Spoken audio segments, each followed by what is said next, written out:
Welcome back to First Take. Some unfortunate news that came out of Chargers training camp yesterday. You saw there center Tyler Biadasz out indefinitely after suffering damage to his ACL and additional injuries to his left knee during their joint practice against the 49ers. So his absence creates a major question mark for how the Chargers will protect Justin Herbert this year. This was their big free agent acquisition this offseason, Jordan, an offensive line that dealt with a ton of injuries last year to both of their tackles. They think they get the center position right, and now they're going to deal with a significant absence from Tyler Biadasz. So what does that mean for Justin Herbert? Well, it's not ideal, right? I think it's 3 years in a row they've had a significant injury on the offensive line. Now, they did draft a kid out of Florida that was going to compete at that left guard spot. He played center in college, Jake Slaughter, so they can bump him over. Here's where I think the biggest change needs to be made, because at the end of the day, a center is a center. It's not the most important aspect of protecting the quarterback when you drop back and pass. But too many times in those 54 sacks that Justin Herbert had last year is deep drops, holding onto the ball, waiting for things to develop. And on one hand, that's kind of who Harbaugh's been, even back to his time at Michigan. That's what his quarterbacks did. They always held onto the ball longer. Mike McDaniel needs to have a huge influence in this offense because when he was at his best in Miami, 2023, they led the NFL in total yards and yards after the catch. 2024 is last year there, they had their quarterbacks got the ball out of their hands faster than any quarterback in the NFL, second to, I think, Rodgers at Pittsburgh. So the ball needs to come out quicker, and there's nobody better at designing those kind of unique, creative ways with motions, with last-second movement to get the ball into playmaker's space quickly. That needs to be a little bit more of what this offense is. Take some of those hits off Justin Herbert. And don't just rely on your guys blocking better and blocking longer. You can attack that with scheme as well, and I think that's one of the things I'd like to see. Yeah, it's a tough break because this year for Justin Herbert and the Chargers, conversation needs to end and confirmation needs to begin. It can't just be the conversation around, imagine how good he could be if. Yeah. Or he's the quarterback that was built in a lab. That Jordan Rodgers could play a quarterback his whole life, put max effort in and say, I will never be that guy. And I don't mean that to be insulting. True, though. That guy is built that way where you're like, I can't ever be that good, even when I'm a pro-level guy like Jordan. But it's all conversation. It needs to be confirmation. Win a playoff game. Be a top 5 finisher in the MVP conversation. And we always say no more excuses with Justin Herbert. And I believe that. They got him Mike McDaniel. They got him, obviously, Jim Harbaugh more than anything else. But this is also a fair excuse if you continue to lose guys along the offensive line. It is a fair excuse, but because it's happened so often, it needs to be confirmation this year, not conversation this year. Yeah, it's real adversity again. I mean, Rashawn Slater going into last season, Joe Alt out for 11 games. That's real. But we talk about Justin Herbert according to what he doesn't have and not about what he's not doing. And I don't think we do that with the other top-tier quarterbacks. We definitely don't do that with Josh Allen and a lot of the other guys. We say, well, fine, you're facing adversity, but what are you doing about it?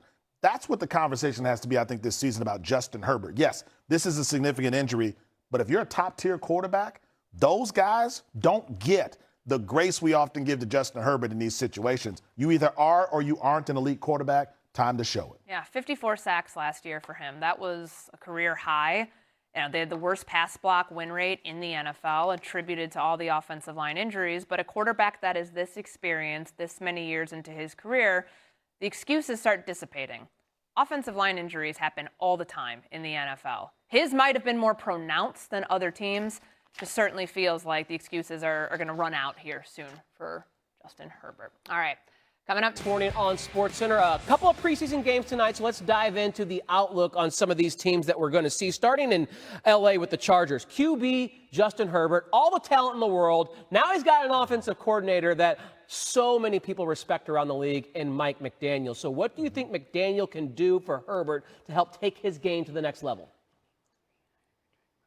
I think the biggest thing here is kind of the combination of Jim Harbaugh, who loves to run the football, and then the creativity that Mike McDaniel has in the run game. That's what I think this is really about for Justin Herbert. You know, people talk about, hey, tight end's a quarterback's best friend or things like that. A run game is a quarterback's best friend and is going to be kind of the foundation of what they're going to do with the LA Chargers. So I think, a healthier offensive line, than they had a year ago. And then the investment in the run game in terms of the creativity, I think is going to make life a lot easier for Justin Herbert. Yeah, Joe Alt, Rashawn Slater, those 2 tackles coming back from injury. Omarion Hampton as well was a first-round draft pick at running back to help Herbert on the ground. All right, the 49ers in the NFC West, always seemingly in the mix in that division, which, again, is going to be one of the toughest in the NFL. You got the Seahawks and the Rams there as well.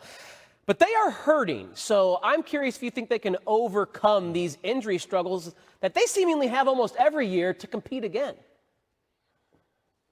It does seem like they have them every single year. And when you look at the team, you think, man, there's so much talent. To me, this feels like age is just the issue.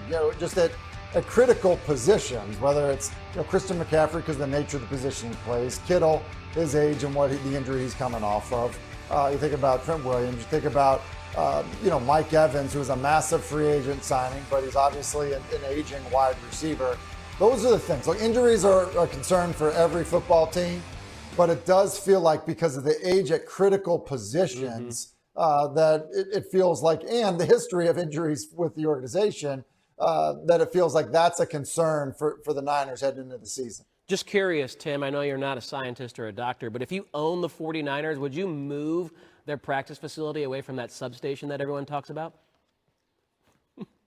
I would just say my IFB is wired, Tyler. I do not have wireless headphones. I see what you did there, Tim. We'll start there. Stay wired, like many professional athletes prefer to do for various reasons. All right, in the AFC South, the Texans are the favorites to win that division, but they have hopes for more. I mean, a lot of people look at that defense as Super Bowl caliber, but I'm curious what success looks like for them this year. Do they have to make a deep run in the AFC playoffs?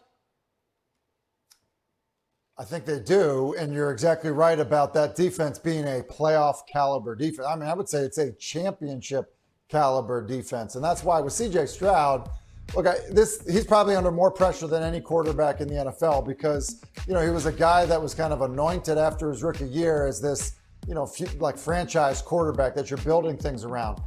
I don't believe that, like, if he doesn't have, a statistical career best year, and if they don't make serious noise in the postseason, I think the concerns about whether or not, you can build it around him will get really, really loud. And I think it'll be some tough, decisions for Houston to make going forward at the position. All right, finally, let's end on the Raiders. There's some excitement there. They got the #1 overall pick, Fernando Mendoza. They have a new head coach in Clint Kubiak, who people are excited about because what he did for the Seahawks last season. So I'm curious what success looks like or how Kubiak can help turn the Raiders into a legitimate franchise again. Yeah, it's going to be a long-term process. It's not going to happen year one. I think that's why we're seeing the patience with Mendoza right now. Look, he could start week 1, but it doesn't seem like they're going to do it. So, look, in their division, as talented as that division is, this is a multi-year turnaround for Las Vegas. Hardwired to give us some great NFL analysis. It's Tim Hasselbeck this morning on SportsCenter. Thank you, Tim.